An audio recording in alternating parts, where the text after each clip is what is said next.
Today, we're going to take a look at the premium Tier 7 Soviet cruiser Pozharsky, which is available in the store right now for CyberSense during the Christmas 2024 update.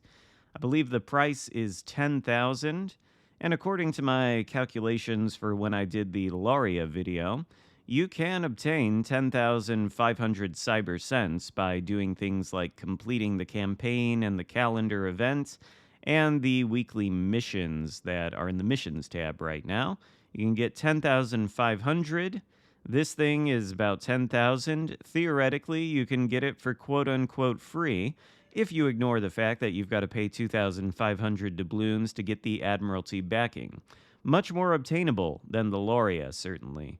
But if you're going to go for it, that is going to prevent you from also being able to afford the Tier 5 Duplay. And maybe you would want to go with that one instead. I don't know. Today, anyway, I'll tell you what I think about the Pozharsky. We'll run down the stats. I'll show you my commander build real quick. It's Kuznetsov. Perfectly achievable free-to-play build for anybody who might obtain this ship. And there's probably some builds that would work better. This one, I would say, is fine. Keep in mind, though, the skills that are chosen in that build will influence the numbers I'm about to read you. So, to begin with, we've got 40,700 HP, which is the same as Kutuzov. This ship is more or less a copy-paste of Kutuzov, except it only shoots armor piercing, and the smoke screens are quite different. The armor on the thing is more or less non-existent. It's 25mm plating everywhere, aside from the Citadel belt. And like the Kutuzov and most Soviet ships in this game, the Citadel is fairly exposed. It sits a little bit above the waterline, runs the length of the ship. You certainly don't want to be giving broadside. Your deck plating, however, is 27mm, so it will bounce smaller battleship caliber shells at long distances, 380 and less. I suppose that's somewhat useful. As for the main battery guns, being a Soviet cruiser, they do have excellent range and ballistics.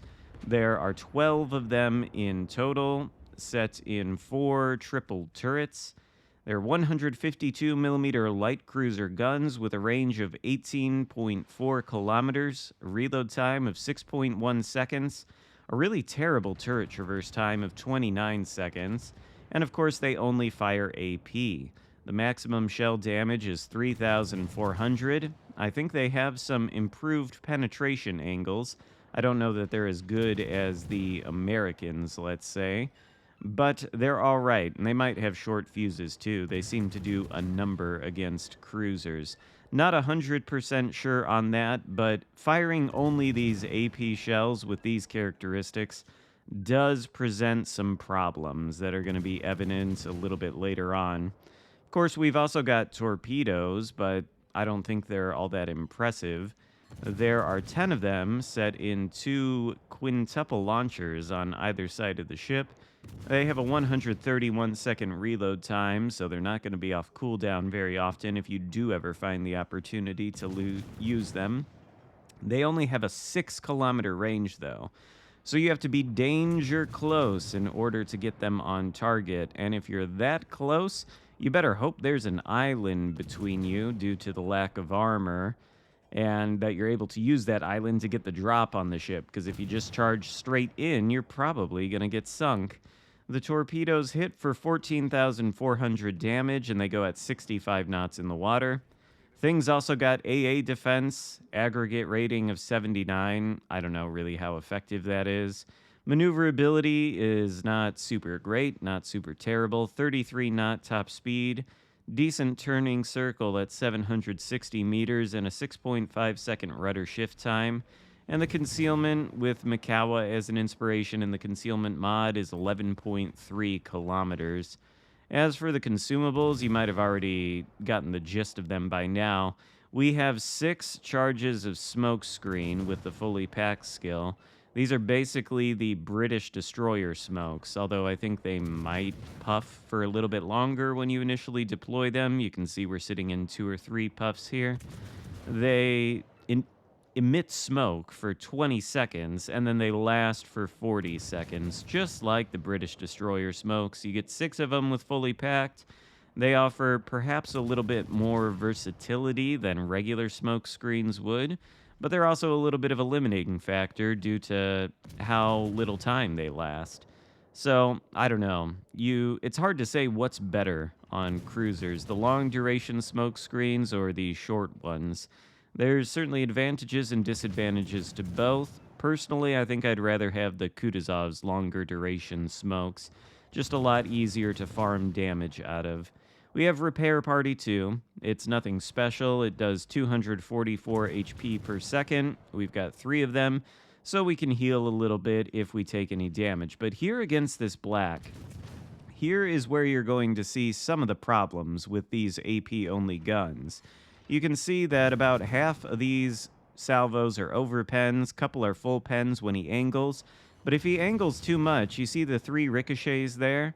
That is prone to happening quite a bit, even against enemy destroyers, and I think if we had HE, that guy would be toast. The rest of the problems are going to become evident a little bit later. We're basically going to play this Charlie flank the entire time.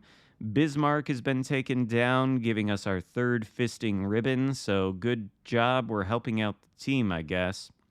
But I don't know that I would really recommend this ship. I think it's a little bit mid, and I'd rather be playing the Kutuzov most of the time, I would say.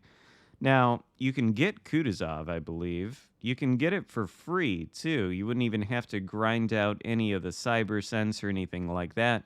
If you navigate to the store and the ships section, you can take a look and filter over to the USSR ships. You'll see Kutuzov is available for 750,000 global XP. That's probably a better deal, and it's going to be a more useful ship than this, mostly because it has HE. Otherwise, these things are pretty similar, except for the smoke screens. The smoke screens and the HE on Kutuzov are the major differences, and I think those are preferable. The Kutuzov is something that can farm things down and deal damage over time by lighting fires.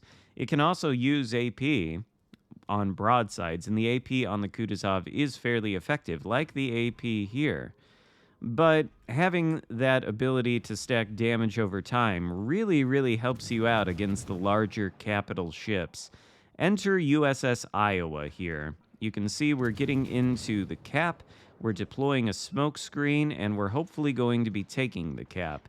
I suppose that's one of the good uses you can get out of the short duration British destroyer smokes that you couldn't get out of the Kutuzov's full duration smoke screen.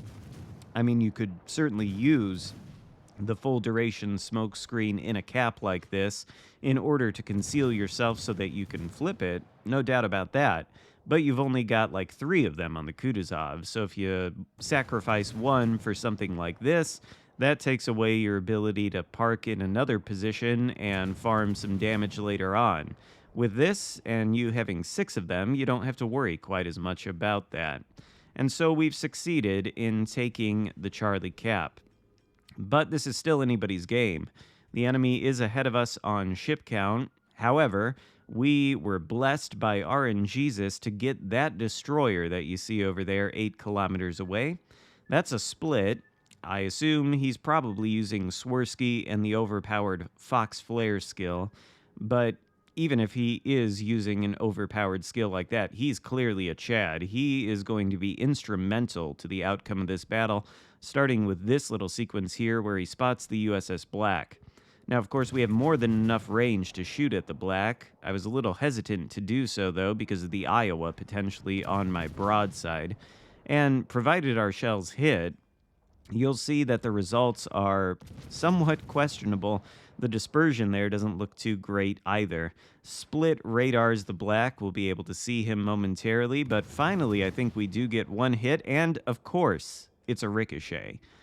If you ever thought how important HE was in this game, you'll remember how important it is if you spend a healthy amount of time playing this ship, as I have over the past couple of days.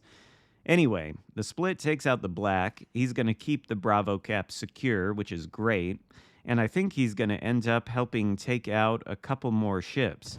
Now, we've got Iowa pushing in, but he is, angled, and then we've got this Kansas out here on the very edge of our range, who is mostly broadside. So we're going to take him out first if we can, or at least we're going to help our teammates do it. The Iowa has demonstrated to us thus far that he's not really all that serious of a threat. He hit us a little bit, I think, with his initial salvo, but he's going to spend the next 5 minutes or 4 minutes trying and failing to hit me rather inexplicably.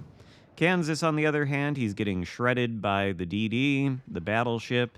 I think he might end up taking out that friendly battleship. I'm not sure. But that final salvo there against him secures us our first and only kill of this game. Friendly battleship is still alive. We still hold 2 caps, but Iowa is threatening to change that. You see he shoots at us and misses. This is not probably the kind of thing you want to do regularly in the Pozharsky. It's not exactly the most agile or fast or maneuverable ship. You probably won't be dodging too many salvos. The main strength for keeping yourself defended is the long range of the guns with the excellent Soviet ballistics, and of course, the smoke screens. But take a look at this Iowa. He's not on full health. He's on maybe, 2/3 health. And he's pushing into the capture circle, which is going to be a problem. We're ahead of the enemy team on points, and so long as we don't lose a bunch of ships, and ideally if we take a couple out, the enemy won't overtake us on points unless they secure this cap and gain a cap majority. If they do, then they would have 2, which we currently have right now, which is why we're climbing past the enemies in terms of points. And there's only 3 minutes left. So the question in my mind at this time in the match was, how do we win this game? And I decided, well, take a look at that split. He is doing an excellent job. He's hunted down the enemy DD, and he has protected the Bravo cap. He's also shooting at the enemy cruiser over there, and he's going to end up taking him out momentarily too. The friendly battleship goes down, and the enemy overtakes us on points, at least temporarily. But that destroyer is going to do some really, really valuable things once he sinks that cruiser.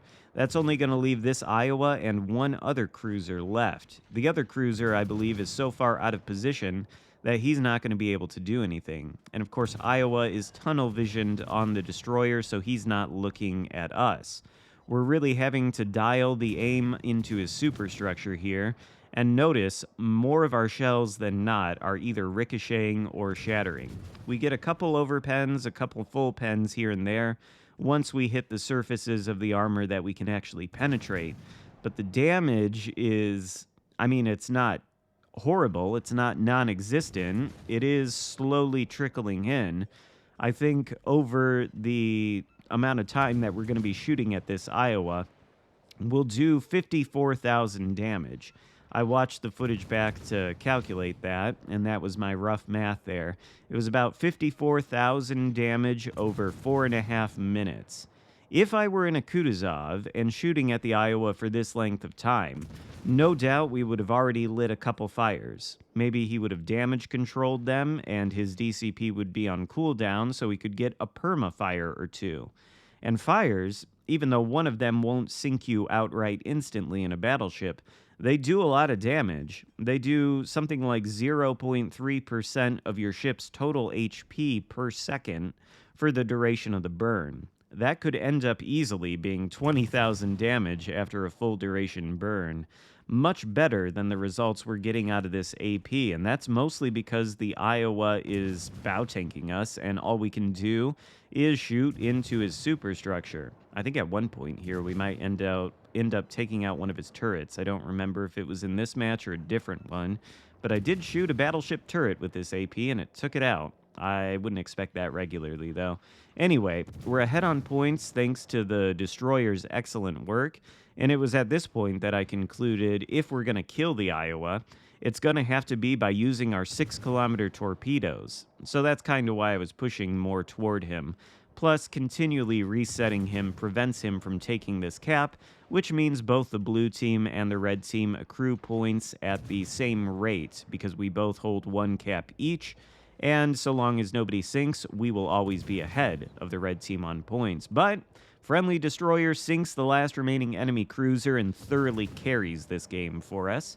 We end with about 150,000 damage done, high caliber metal, and not a bad result by any stretch of the imagination. I'd say this is good, respectable damage for a cruiser that shoots only AP, and 3,000 base XP is also a good result. So it's not like this ship is terrible or anything, but the lack of HE, I just think if I were in something with HE, that Iowa would have been sunk, and I would have been able to more efficiently deal with enemy ships. This is, of course, great with dealing with cruisers. It citadels them, and it's okay with dealing with destroyers. I just think most of the time it's probably better to play Kutuzov, so I don't know how highly I'd recommend this one. Hope you enjoy the video. If so, give it a thumbs up. Consider subscribing if you haven't already, and I'll see you next time. Goodbye.